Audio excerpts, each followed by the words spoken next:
और सिंह साहब तो पीछे करो, थोड़ा पीछे हो गया, सामने थोड़ा पीछे हो, थोड़ा पीछे हो। सर सामने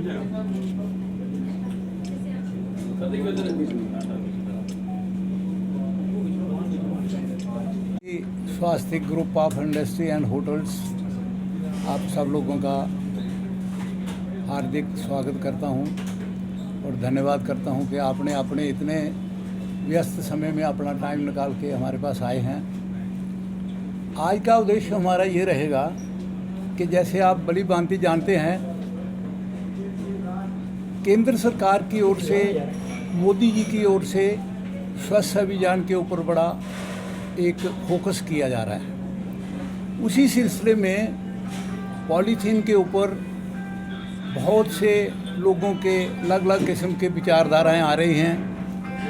सेंट्रल गवर्नमेंट की जो गाइडलाइन है उसके तहत ये है कि ये जो कैरी बैग है, जिसको आपने देखा है इस टाइप का जो कैरी बैग है, ये 120 माइक्रोन का अलाउ किया है और उसके बजाय जो पैकिंग मटेरियल होता है वो 50 माइक्रोन का उन्होंने इसको मतलब अलाउ किया है, जो कि आज मार्केट में बड़े अच्छे तरीके से चल रहा है। इसमें पोल्यूशन कंट्रोल बोर्ड हुआ, म्यूनसिपल कॉरपोरेशन हुई और जितने भी एजेंसीज हैं वो इसके ऊपर काम कर रही हैं और बहुत अच्छा इसका रिस्पांस जो है वो दिन ब दिन आ रहा है। उसके साथ साथ एक नया प्रोडक्ट जो है कंपोस्टेबल बैग का आया है। बहुत अच्छा प्रोडक्ट है। हमने उसके ऊपर काफ़ी कई टाइम हो गया, सालों साल हो गए हमने उसके ऊपर स्टडी करते हुए। ये लिफाफा जो है, इस लिफाफे की जो लाइफ है वो 6 महीने की लाइफ है। 6 महीने के बाद ये लिफाफा, इसकी दिन ब दिन लाइफ जो है 3 महीने के बाद कम होना शुरू हो जाती है। और सबसे बड़ी बात यह है कि ये लिफाफा जब मिट्टी में मिल जाता है तो ये फर्टिलाइज़र में चेंज हो जाता है। मतलब जैसे वो जो प्लास्टिक का लिफाफा है वो फर्टिलाइज़र नहीं बनता है, वो ऐसे ही रह जाता है। और इसके टेस्ट के लिए एक सबसे बड़ा जो है वो हम आपको बताते हैं। ले आइए जी, वो केमिकल ले आना है। वो भाई बैग है, ये केमिकल में जो ही पड़ेगा जाया हो जाएगा। और प्लास्टिक का लिफाफे का पीस, ये जो प्लास्टिक का लिफाफा है, जब इसको डालेंगे तो ये कितना भी टाइम रहेगा ये बिल्कुल जाया नहीं होगा। सेम केमिकल है, प्रोडक्ट अलग अलग हैं, लेकिन ये आपके सामने है, ये वैसे का वैसा रहेगा। और ये जो कंपोस्टेबल जो है, ये 1 मिनट से पहले इसको जो है ये डिलीट हो जाता है। ये आपके सामने प्रैक्टिकल है। ये कोई भी आदमी मार्केट में इस केमिकल को रख के उसको जो बेचने वाला है उससे ये क्या कर सकता है। बिल्कुल प्रैक्टिकली बात है। हालांकि ये सब सीक्रेट चीज़ें हैं, लेकिन हमने फिर भी आपके सामने ये रखा है।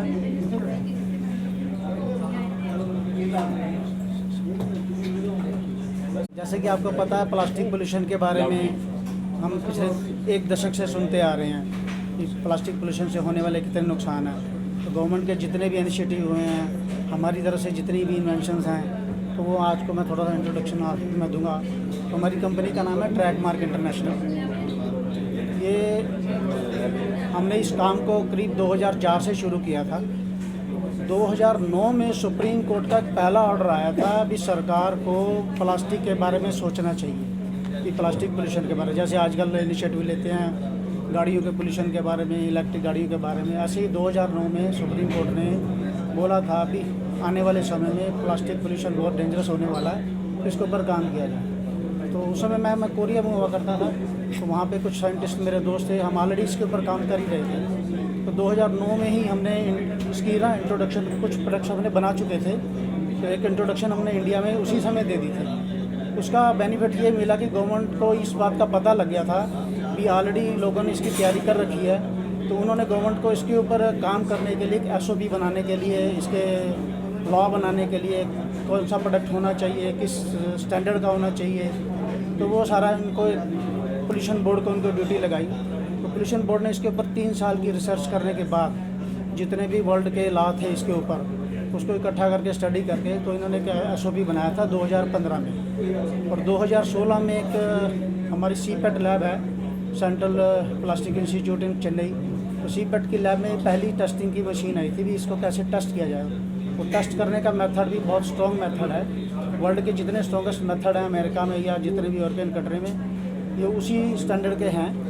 तो इसको टेस्ट करने के लिए पहली लैब हुई तो 2016 में वो इंस्टॉल, उनके पास पहली मशीनें आई। तो 2016 में ही हमने उसके, हमारे पास तो प्रोडक्ट इसका सारा इन्वेंशन तैयार ही थी। तो उस प्रोडक्ट को हमने उसको टेस्ट के लिए डाला। उस टेस्ट की रिपोर्ट आती है करीब करीब 9 महीने बाद, क्योंकि 6 महीने का इसका रनिंग टेस्ट होता है, जिसमें इसमें मिट्टी में ये फर्टिलाइज़र बनता है या नहीं बनता, उसका टेस्ट किया जाता है। उसके बाद अगले 3 महीने उस सॉइल में पौधे उगा के भी देखे जाते हैं भी क्या ये सचमुच में सॉइल बना या नहीं, उसमें कंपोस्ट हुआ है, फर्टिलाइज़र बना है। तो टेस्ट होने के बाद 9 महीने के बाद इसकी एक रिपोर्ट मिलती है। उस रिपोर्ट में ये प्रूव होना चाहिए विद इन 180 डेज़ ये 90% कंपोस्ट होना चाहिए। तो ये इनका एक मिनिमम स्टैंडर्ड है इंडिया गवर्नमेंट का। तो इस स्टैंडर्ड का नाम है ISO 17088। तो ये स्टैंडर्ड के मुताबिक ये सारे हमारी कंपनी ने टेस्ट कराए। तो हमारा ये 80 डेज़ में ही अपना 180 डेज़ का विद इन 100 डेज में 85% हो गया था।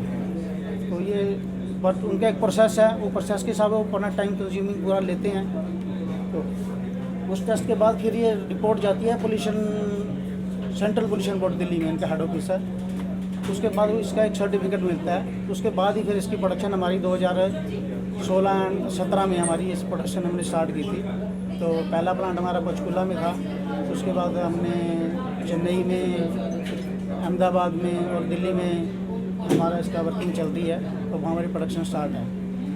तो अभी आपका ये जम्मू प्रशासन ने थोड़ा इनिशिएटिव लिया है, प्लास्टिक पोल्यूशन को लेके थोड़ा स्ट्रॉन्ग स्टेप लिया है।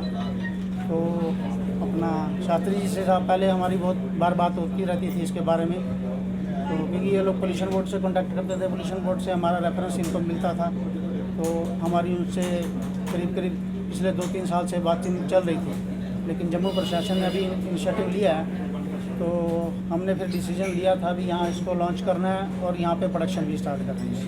तो ऑलरेडी प्रोडक्शन के लिए भी अप्लाई कर दिया गया है यहाँ पे। वो पोल्यूशन बोर्ड का एक प्रोसेस है, पहले सिटी लेना होता है, CTO लेना होता है। तो वो अप्लाई कर चुके हैं। जैसे ही परमिशन आएगी तो यहाँ भी इसकी प्रोडक्शन सारी स्टार्ट हो जाएगी फुल फ्लेज।